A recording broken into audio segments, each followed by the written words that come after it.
जय हिंद, वंदे मातरम। स्वागत है आप सभी का आपके अपने यूट्यूब चैनल जीके जीएस के भंडारा पर। प्यारे दोस्तों, आज के इस वीडियो में मैं आप सभी लोगों के लिए आरआरबी एनटीपीसी में पूछे जाने वाले जीके जीएस के अति महत्वपूर्ण 40 प्रश्नों का प्रैक्टिस सेट लेकर के आया हूं, जो आपके एग्जाम के लिए सबसे ज़्यादा महत्वपूर्ण है। तो आज के इस प्रैक्टिस सेट को आपको शुरू से लेकर के एंड तक फुल वॉच करते रहना है। ये वीडियो अगर आपको पसंद आए तो प्लीज़ आप लोग इस वीडियो को लाइक और चैनल को सब्सक्राइब करना बिल्कुल ना भूलें।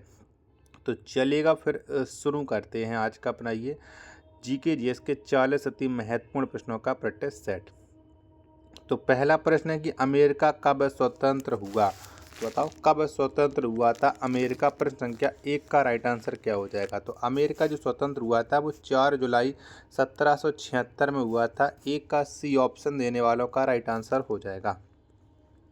दूसरा प्रश्न है कि इंग्लैंड को बनियों का देश किसने कहा था। तो बताओ किसके द्वारा ये कहा गया था कि इंग्लैंड बनियों का देश है। तो ये कहा था नेपोलियन ने। 2 का बी ऑप्शन करेक्ट आंसर हो जाएगा। तीसरे नंबर का प्रश्न आ जाता है कि पुनर्जागरण का अग्रदूत किसे कहा जाता है। तो बताओ किसको कहते हैं पुनर्जागरण का अग्रदूत। तो पुनर्जागरण का अग्रदूत ये दांते को कहा जाता है। यानी 3 का सी ऑप्शन राइट आंसर हो जाएगा। चौथे नंबर का प्रश्न है कि द्वितीय विश्व युद्ध के समय इंग्लैंड के प्रधानमंत्री कौन थे। तो बताओ उस समय कौन थे इंग्लैंड के प्रधानमंत्री जब द्वितीय विश्व युद्ध हुआ था। तो उस समय थे विंस्टन चर्चिल। 4 का डी ऑप्शन करेक्ट आंसर हो जाएगा। नेक्स्ट प्रश्न आ जाता है प्रश्न संख्या 5 है कि द्वितीय विश्व युद्ध के समय अमेरिका के राष्ट्रपति कौन थे। तो बताओ कौन थे। तो द्वितीय विश्व युद्ध के समय अमेरिका के जो राष्ट्रपति थे वो थे फ्रैंकलिन डी रूजवेल्ट। 5 का बी ऑप्शन करेक्ट आंसर हो जाएगा। अगला प्रश्न आ जाता है प्रश्न संख्या 6 में कि एशिया का मरीज किस देश को कहा जाता है। तो बताओ कौन से देश को एशिया का मरीज कहा जाता है। तो ये कहा जाता है चीन को एशिया का मरीज। 6 का डी ऑप्शन करेक्ट आंसर हो जाएगा। 7वें नंबर का प्रश्न आ जाता है कि आधुनिक रूस का निर्माता किसे माना जाता है। तो बताओ कौन से व्यक्ति को आधुनिक रूस का निर्माता माना जाता है। तो स्टालिन को आधुनिक रूस का निर्माता माना जाता है। 7 का सी ऑप्शन राइट आंसर हो जाएगा। अगला प्रश्न प्रश्न संख्या 8 आ जाता है कि यूरोप का मरीज किस देश को कहा जाता है। तो बताओ कौन से देश को यूरोप का मरीज कहते हैं। तो तुर्की को यूरोप का मरीज कहा जाता है। 8वें प्रश्न का डी ऑप्शन राइट आंसर हो जाएगा। नेक्स्ट प्रश्न आ जाता है प्रश्न संख्या 9 कि मानववाद का संस्थापक किसे माना जाता है। तो बताओ किसको मानते हैं। तो मानववाद का जो संस्थापक माना जाता है वो पेट्रोक को माना जाता है। किसको। पेट्रोक को। 9 का ए ऑप्शन करेक्ट आंसर हो जाएगा।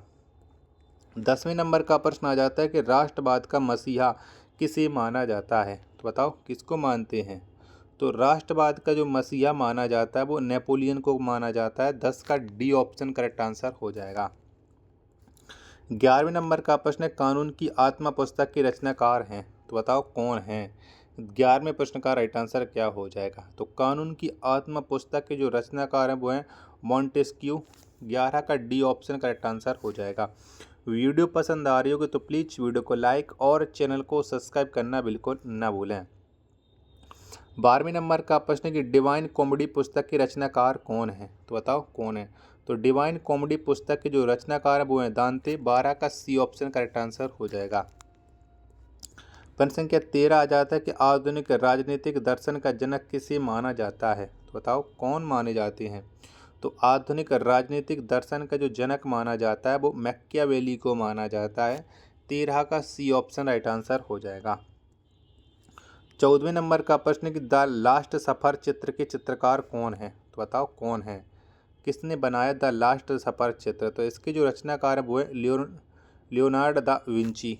14 का ई ऑप्शन करेक्ट आंसर हो जाएगा।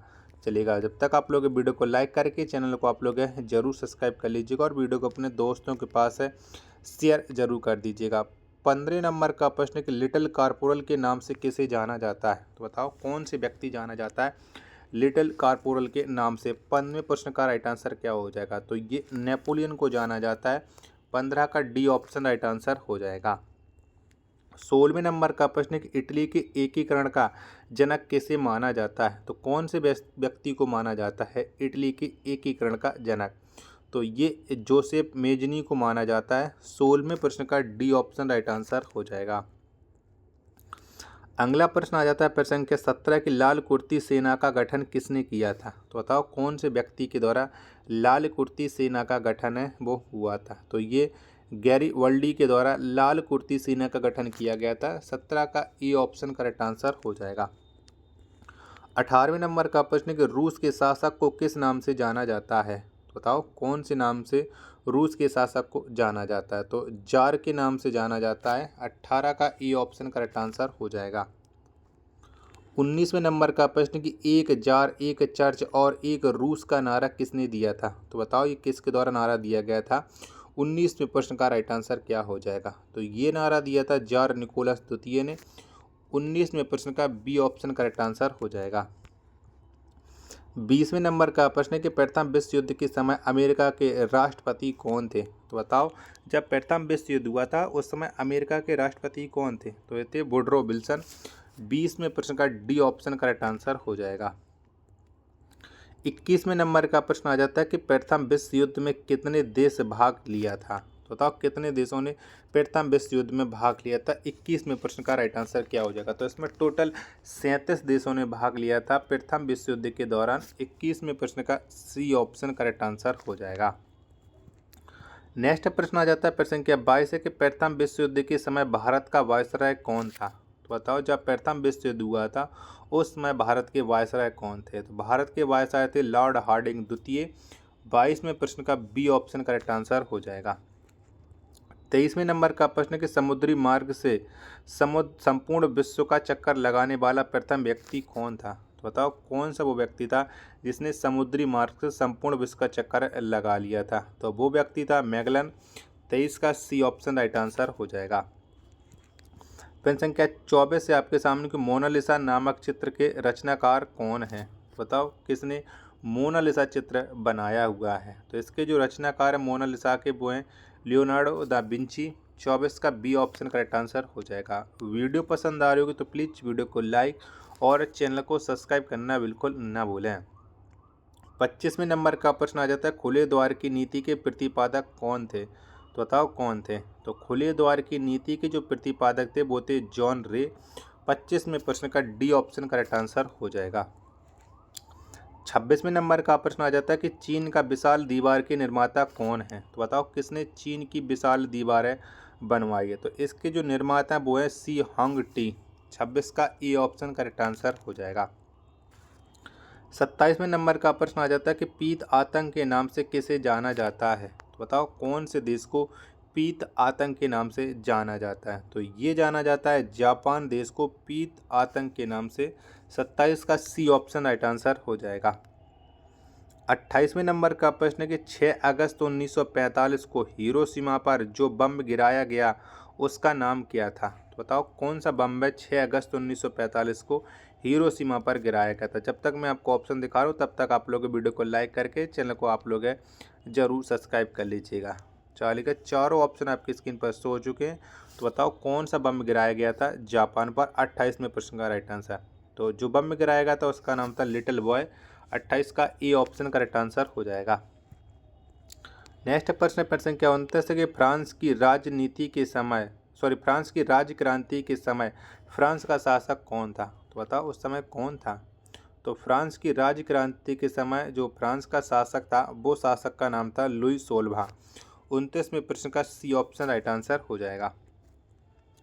प्रश्न संख्या 30 है कि सोवियत संघ की स्थापना कब की गई। तो बताओ कब हुई थी सोवियत संघ की स्थापना।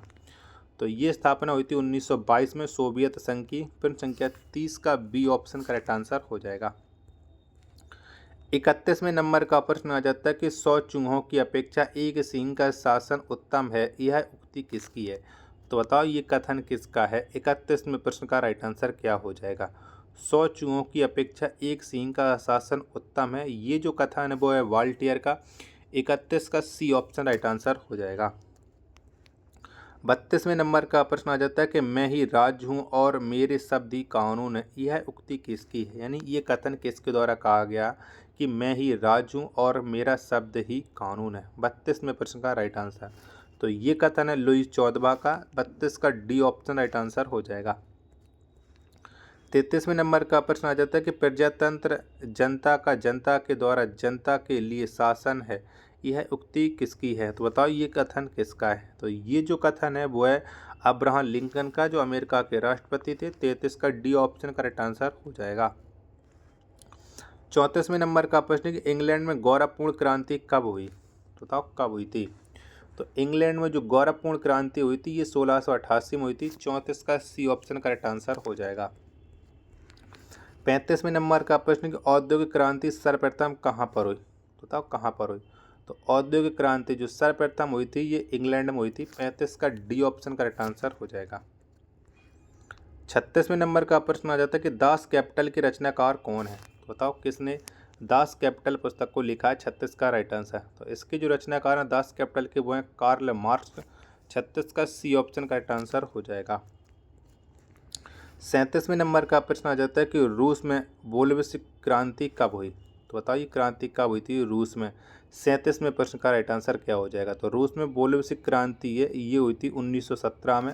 37 का बी ऑप्शन राइट आंसर हो जाएगा। 38वें नंबर का प्रश्न आ जाता है कि दुनिया के मजदूर एक हो का नारा किसने दिया था? तो बताओ ये नारा किसके द्वारा दिया गया था कि दुनिया के मजदूरों एक हो? तो ये नारा दिया था कार्ल मार्क्स ने। 38 का डी ऑप्शन राइट आंसर हो जाएगा। 39वां नंबर का प्रश्न है कि बाइबल का जर्मन भाषा में अनुवाद किसने किया था? तो बताओ किसके द्वारा किया गया था बाइबल का जर्मन भाषा में अनुवाद? 39वें प्रश्न का राइट आंसर क्या हो जाएगा? तो ये कहा था मार्टिन लूथर ने। 39 का ई ऑप्शन का राइट आंसर हो जाएगा। प्रश्न संख्या 40 और अंतिम प्रश्न है कि अमेरिका की खोज किसने किया था? तो बताओ किसने की थी अमेरिका की खोज? तो ये की थी क्रिस्टोफर कोलंबस ने। 40 का सी ऑप्शन करेक्ट आंसर हो जाएगा। अगर आपको ये वीडियो पसंद आई हो तो प्लीज़ आप लोग इस वीडियो को लाइक और चैनल को सब्सक्राइब करना आप लोग बिल्कुल ना भूलें। मिलते पर अपने एक और नेक्स्ट वीडियो के साथ, तब तक के लिए धन्यवाद। जय हिंद, वंदे मातरम।